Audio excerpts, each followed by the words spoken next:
જય માતાજી, મારા નવા બ્લોગમાં તમારું સ્વાગત છે। તો આજે હું તમને બતાવવાનો છું લિંટર ડીમ વિશે। તમે જોઈ શકો છો લિંટર ડીમ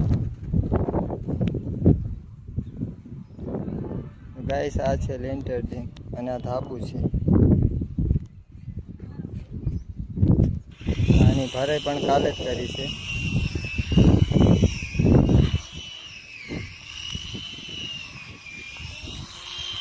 ગાઈસ, મારી ચેનલને સબસ્ક્રાઈબ ને લાઈક કરજો। જય માતાજી।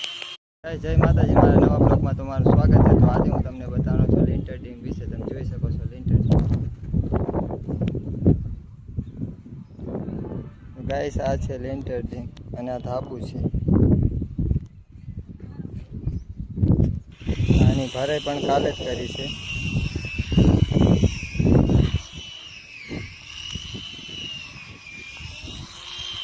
ગાઈસ, મારી ચેનલને સબસ્ક્રાઈબ ને લાઈક કરજો। જય માતાજી।